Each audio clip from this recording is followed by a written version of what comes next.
Public health agencies are warning Haiti has yet to receive a single dose of COVID-19 vaccine for its 11 million people, with further delays now likely to postpone a scheduled first shipment of vaccines due to arrive in May. The Pan American Health Organization says Haiti's government failed to apply for a pilot program that would have sped up deliveries of doses under the UN's COVAX initiative. Haiti remains in deep political turmoil after U.S.-backed Jovenel Moïse refused to leave office after a 5-year term as required by Haiti's constitution. In February, the Biden administration sided with Moïse's claim that he can serve for another year. That was Amy Goodman on Democracy Now!, just talking about a few, important things that she noted there. Haiti hasn't received a single dose of the COVID vaccine.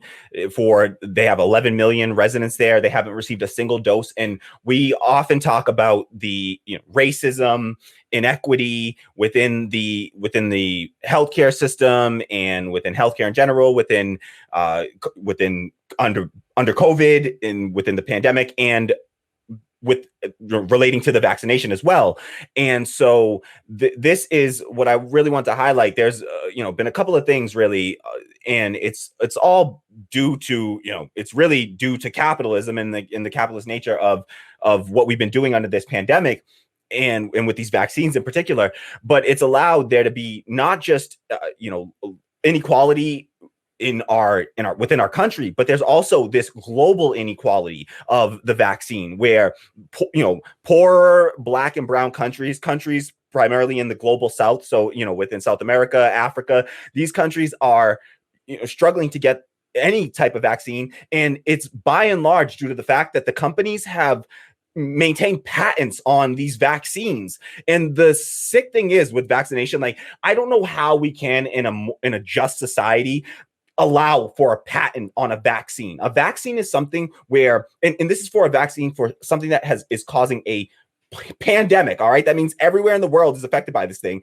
And the only way that we're really going to stop it is to make sure that everyone gets vaccinated. And what they're doing is there are companies, there are folks that can manufacture these vaccines all over the world.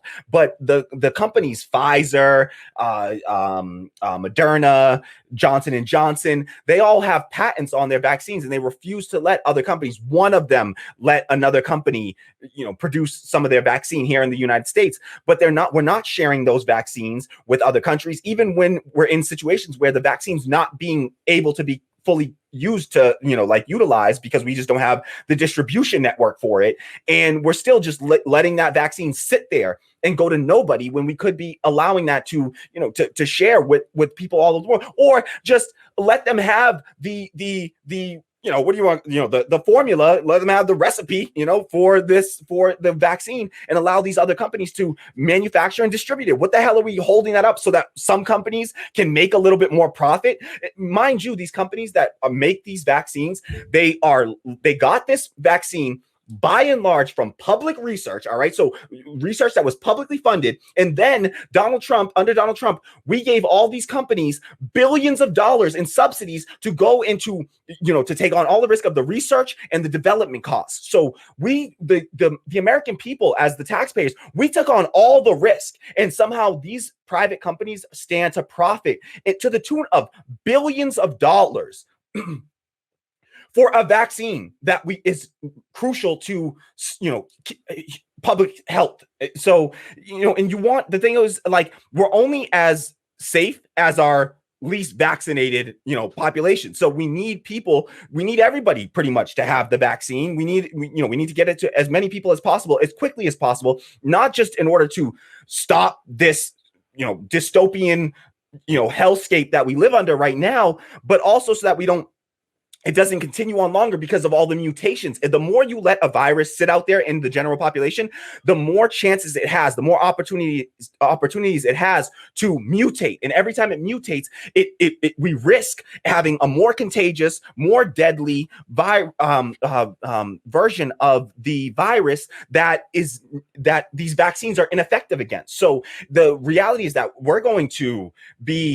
there's a likelihood that we're going to require yearly booster shots for COVID vaccine, similar to what you do for a flu shot, really, because of all the different variants that are going to pop up, where we could have stopped it early if we had taken the proper measures and stopped it early and prevented the spread. It wouldn't have had the opportunity to mutate as much within humans. And so, viruses learn and they adapt and they get smarter, and their goal is to spread, and they want to spread as effectively as they can. So, this is just a bit of the, it's sort of like COVID colonization, it's just like a further like form of imperialism.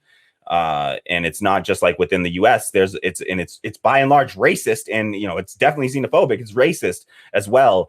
And and Haiti's like a shining example of that.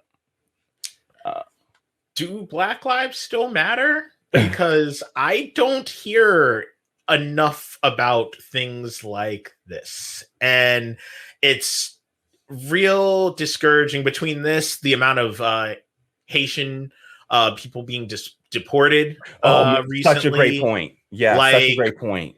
Do Black lives still matter? Do all Black lives still matter? Like, are we only focusing on like select few, or like our Haitian brothers and sisters not included anymore in that? Because we should be outraged about this. We should be outraged about this like we are any other time. This is another form of injustice that we should be mad at.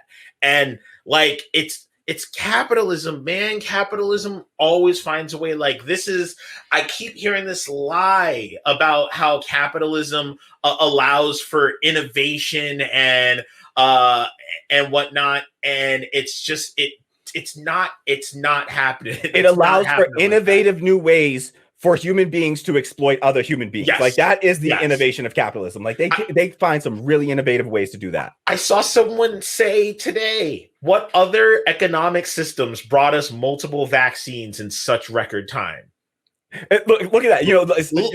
Look at how it's talking about our government specifically. You're talking about like our government and capitalism, and it's like, there were other countries that have vaccines, that, right? Exactly. And not to mention that, like, the way that other non-capitalist countries handled, the vaccine, handled the virus so much better. Look at Vietnam and how Vietnam, handled, communist Vietnam handled the virus. They had one of the lowest death rates in the entire world. All right. And it's because of, and that's under, communism. So the idea that it's capitalism that saved us. Capitalism just killed over 500,000 Americans in a single year. But, every time they talk about bread lines under, socialism and communism, they never talk about the deaths from war and, from our carceral state and mass incarceration and, the infant mortality rate and the deaths for people that die every single year due to lack of health insurance. Texas. We saw the bread line like in real time. Yep. People fighting and trying to take raw food out of a trash can. Yep. Out of a dumpster and being harassed by the police over it because capitalism. I was trying to look it up on the side here. I can't remember which vaccine it was, but there was someone who said that it was a younger gentleman who invented the vaccine and said that he didn't believe in patenting it. But because he didn't patent it, he left like millions and millions, potentially billions of dollars on the table. And he was like, I'm fine with that because it didn't feel right because this was a health crisis. Yeah. And it's just like, he had to turn that away because if not, like, look at what would happen. Like, we'll just think of insulin. Look at insulin. Like this is what happens because of capitalism. Yep. And people die. And the crazy story about insulin, right? That the person who invented insulin patented it for $1, right? And patented and sold it for $1. He said, all right, everybody gets this, right? And then these companies went and took it and made these little like stupid little variations of it or whatever. And now they jack up the price or whatever. So this guy tried to do the right thing with insulin and they still came around and screwed this dude over or whatever. And capitalism gone capitalism. Yep. Yeah. And it just... Man. It's all about, this profit motive and, no concern there for the actual, public health, effects of this type of hoarding of resources like this. Why in the world would we ever want to slow the development, the manufacturing and distribution of the vaccine to everyone in the world? We need it to be everywhere in the world so that it doesn't continue to spread around. And then, because that's how viruses work, they don't care. They don't discriminate about what continent you're on or what they don't. Viruses don't like respect borders. All right, folks, as we've seen clearly from this pandemic. So we got to be smarter about the way, and we should be, we can't be like American exceptionalists where we only focus on American issues and not recognize that, there's a whole lot of inequality and inequity globally, and that there's, the relative to other countries, the U.S. often, right here, we have democratic, say in our government, supposedly, we have the power to influence this somehow. We got to at least call it out and call our own government out when it's doing, BS, because this is, let's be real, like Biden, pressured, I think it was Pfizer to allow Merck, I believe, to develop vaccines for it. So why aren't we pressuring these companies, these American companies? And let's get real.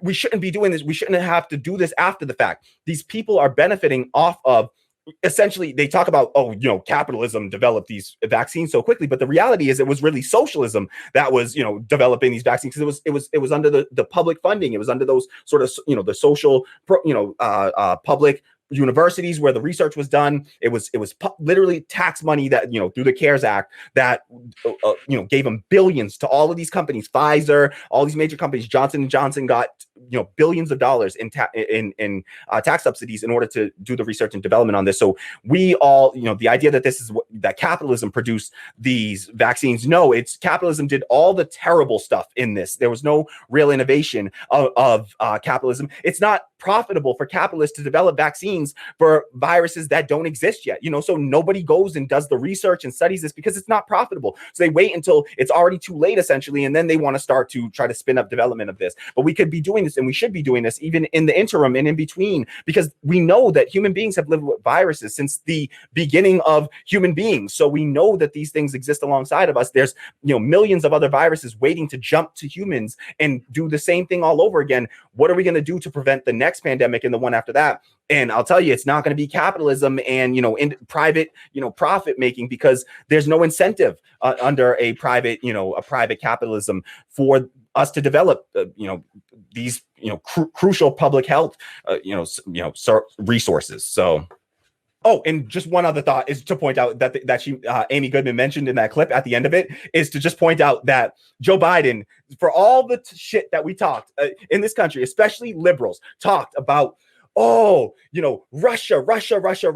is attacking our democracy, right? Russia's attacking our democracy. They're interfering in our democracy, right? So they were so concerned about Russia interfering in our democracy, which, listen, you should be concerned about any foreign entity interfering in any, democracy anywhere. For sure, we should be concerned about that.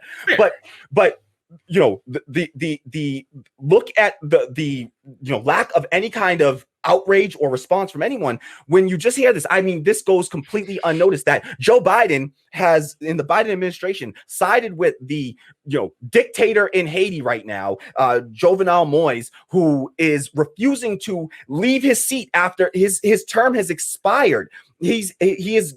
This is like Donald Trump. Imagine if Donald Trump, imagine if Donald Trump refused to leave on January 20th. All right. Imagine if Donald Trump refused to leave and said, I'm taking the seat. And then Russia or, all these other countries came in and said, you know what? We're siding with Donald Trump. We're going to recognize him as your president. We're going to do business with Donald Trump. We'll treat Donald Trump as your leader of your country. Just imagine the reaction. Come on. Imagine your reaction if anyone did that to America. All right.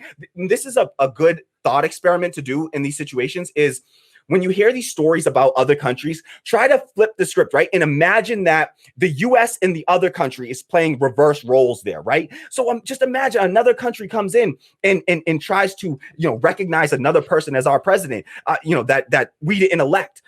It would be absolutely absurd. This guy is refusing to leave his seat and refusing to hold a democratic election. And you got Joe Biden over here backing and siding with him and allowing this to continue. And this guy is oppressing the people in Haiti. So it's absolutely just completely, it's such an imperial, type of move, and it's that's U.S. imperialism, playing out. We did the same thing in Venezuela with Juan Guaido, and we got to call it out because it's absolutely absurd.